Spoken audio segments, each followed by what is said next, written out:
These checks are not small. Some of the commercial clients, they cannot send us electronic payments because I'm going to give you an idea of whether this whole point or this whole idea of mailbox money is true or not. If you want a straight A answer from me, the answer is what I do on a daily basis. How do we make our money? We'll give you some of the pointers that you can take with you and implement that in your business. And if you like to learn more about it, you can what I have been doing for the last 10-15 years and how I had been able to generate passive income, millions and millions of dollars in passive income every year. My business last year did about, you will find yourself in trouble most of the days. And that is what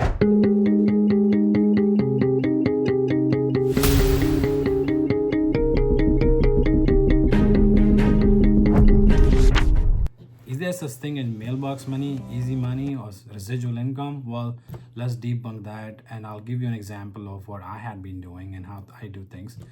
And you can decide for yourself if there is such thing as easy money or mailbox money. So, to give some context, I'm gonna share you some of the mailbox money that we get in my organization. Here's some of the mail that I got yesterday, and this is not everything. We just got picked up yesterday. There's 1, 2, 3, 4, 5, 6 checks. I'm not gonna open any of them because that's for accounting to take care of, and but I will show you some of the older checks that we have here on this video, and there is stacks and stacks and stacks of them. I will leave a link or snapshots of these checks in my video over here in just a second, and you can go through them and see what really these checks are all about.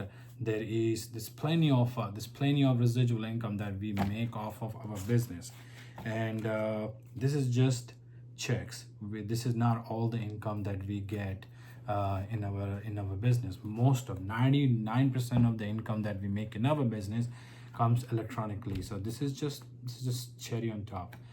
This is not the majority of our revenue that we get from our customers. Why I am saying this?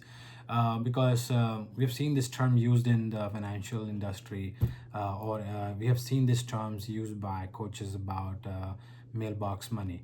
Grant Cardone quotes that a lot, and there's a lot of other people that have made content on mailbox money. But is it really mailbox residual income type? Well, I had to take you behind the curtains on what it really means, what it really takes to make this kind of income. These checks are not small. Some of the commercial clients, they cannot send us electronic payments because it is handled. Their payments are handled by a third-party company that goes through a lot of vetting process, which means our company has been vetted by some very big corporations, which they are. We have lots of clients inside Houston area, inside the oil fields and the chemical plants. And these are very sensitive areas. Not everybody can go inside. Sometimes I have to do it myself, and it does not require me doing anything. They don't even let you work there, but you do have to go there for presence and your technical expertise. But a lot of times, some of the guys we have working for us cannot even pass the background check to get inside the plant, and so does the army bases and the defense bases, DoD bases that we have our services in, and where we provide service to a lot of defense contractors and even the government. The purpose of this video is to kind of give you an idea of whether this whole point or this whole idea of mailbox money is true or not. If you want a straight A answer from me, the answer is yes. There is such thing as mailbox money. You can make millions and millions of dollars in income every month by just getting these money be deposited into your bank accounts. And it is true, I have been doing that for the last 10 years. In fact, whatever businesses that I am involved with, none of them sell a physical product and make money. Everything that I'm involved with, anybody that I help, anybody that I'm associated with, any business that I've given capital to, it's all service-based businesses, because that's my expertise. That's what I've been doing all my life, at least the majority of my life. and I've figured out my ways of helping those businesses to make sure that they can generate consistent revenue, because we make consistent revenue from those individuals. So in this video, we are going to take you behind the curtain on what I do on my daily basis. How do we make our money? I'm not going to give you all the secrets of my business, but I will give you some of the pointers that you can take with you and implement them in your business. And if you like to learn more about it, you know how to reach us. You can send us a comment. We will reach out to you. But with that being said, let me give you some little bit of background on what I had been doing for the last 10-15 years, and how I had been able to generate passive income, millions and millions of dollars in passive income every year. My business last year did about almost $3.5 million. That's just one business. That does not include my income from my rental income. That does not include my stocks and dividends income. That does not include the CDs. That does not include the mutual funds. That also does not include any of the overseas income I have. It also does not include any of the ventures that I have invested in that also pay me either physical money or they pay me equity, and my share on those company increases year by year because I don't really take money out. With that being said, let me take you behind the curtains on one of my business that I actively run myself, and show you behind the curtains of what I have been doing for the last 10 years, 15 years with this business. So I started this company back in 2012. We started off as a service company for major players that were providing the same kind of services that we do right now. My current business over here, we provide internet service in the rural areas. Back then, there was no Starlink. Elon Musk was not doing anything in our industry, or there were no major players inside our business. The only few competitors we had were some satellite companies like HughesNet, Viasat, and they were good. We made a lot of money from it. We learned a lot from it. Everything that I know today, the whole my individuality in my business is an insurance policy. My job, most of it, is to protect my business from potential predators or wrong practices, the wrong SOPs, the wrong habits. I kind of see them from a 10-foot pole, you can say that, and I try to avoid those.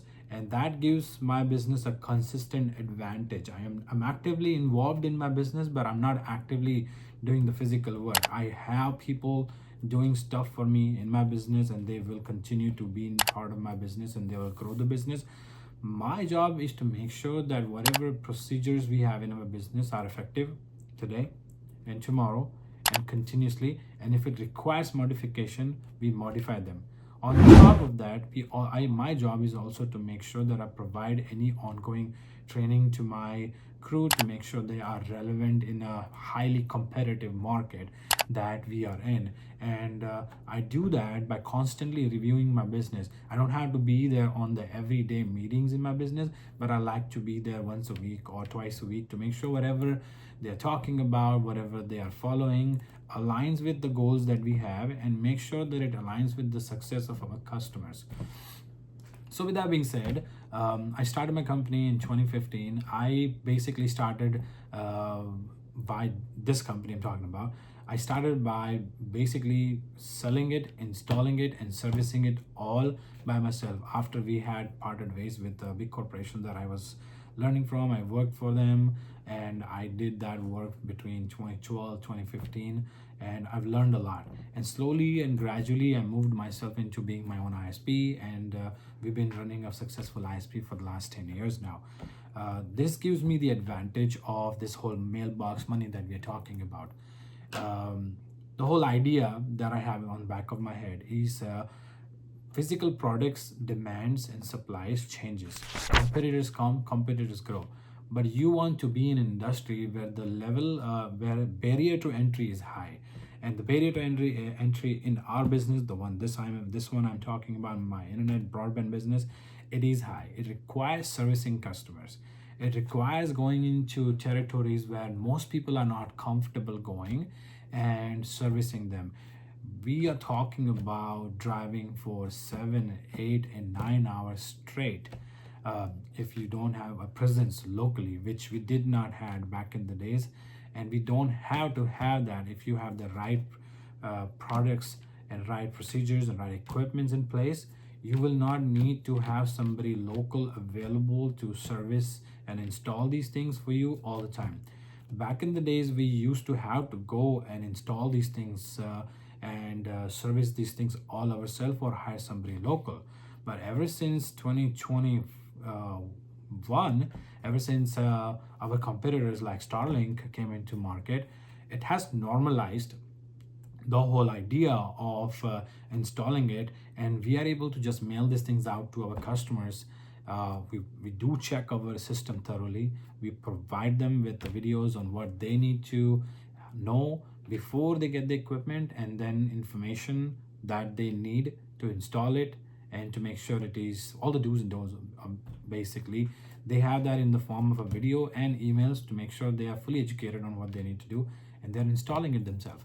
That used to be one of our biggest challenge. I mean, I remember getting on the phone with technicians and trying to bargain on gas money with them, and trying to bargain on how we are going to make it work for them to go all the way out there and make some money, because it could involve 2 and 3 hours to go in one direction, but and it's subjective whether the job is even going to go through or not. And we used to only have independent contractors back in the days to do these jobs for us, and if the job does not get done, they don't get paid. And that was one of the biggest turnoff in being able to recruit people and keep them maintained on our payroll. Even if we pitch in and pay for the gas money, the food, and even if we pay them $100, if it requires them to go a couple hours and even 3 hours to go, that $100 basically goes into food, water, and gas, and so the guy does not make any money.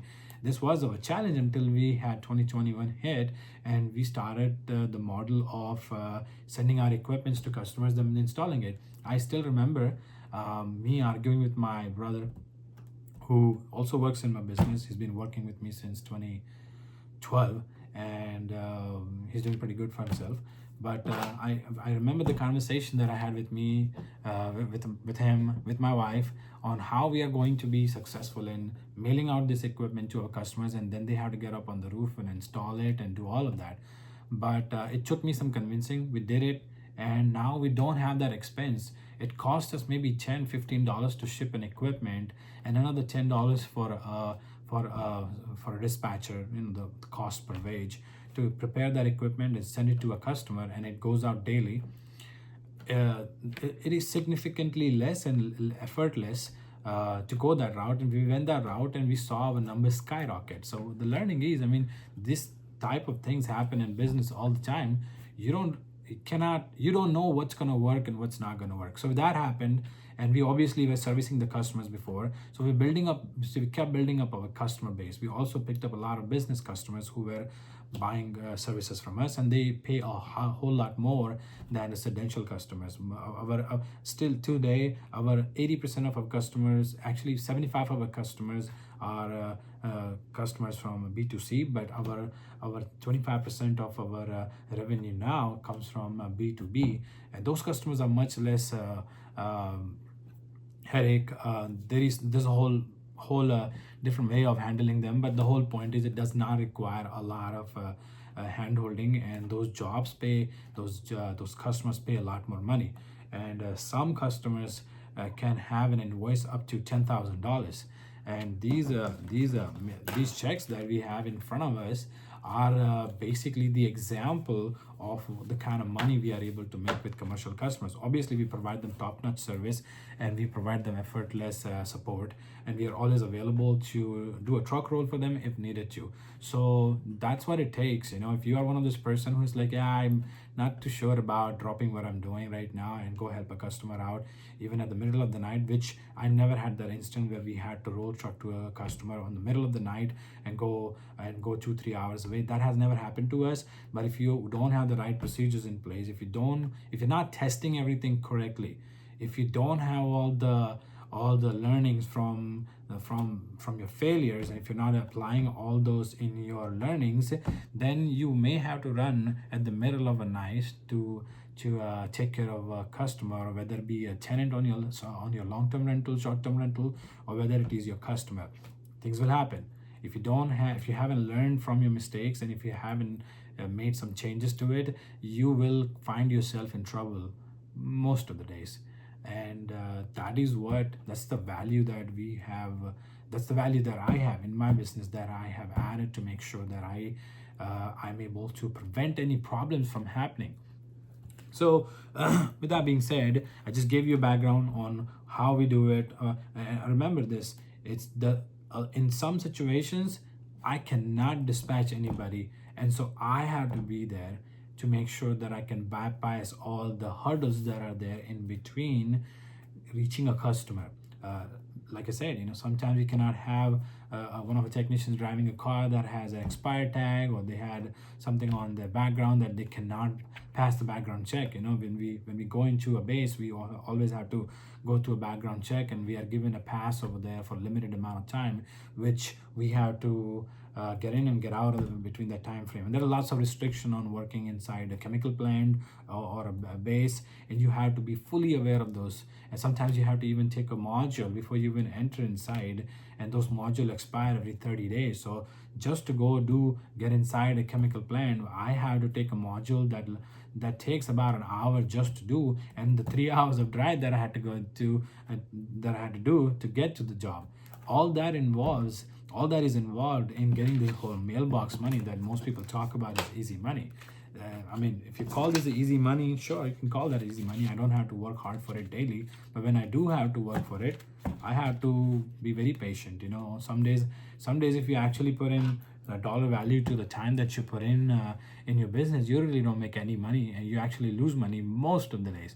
But if you factor in all this residual income that comes in from these service-based businesses, then they offset all of those time that goes to waste. So, and remember, these checks that we'll send you, we'll post.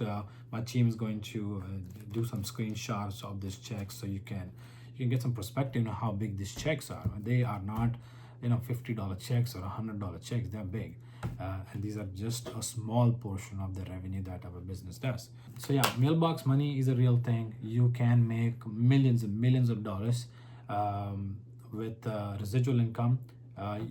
I don't know anything about businesses that sell physical product.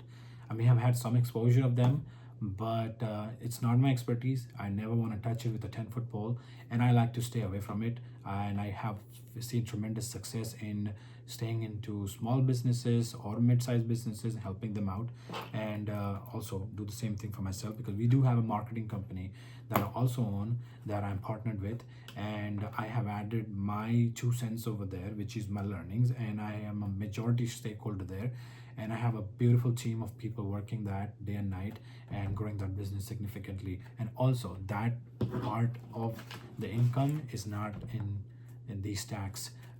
The whole $3 and $4 million turnover that we are doing right now with our broadband business alone is just all mailbox money. And this does not include a lot of stuff that we do on the other side. So stay tuned. I'll post more content. I'll share some more insights on how this whole concept of mailbox money applies to me, and why I love it, and why I'll continue to do and continue to make the income that I'm making now and grow it tenfolds over the course of next 5 years. And we'll see you guys on the other side.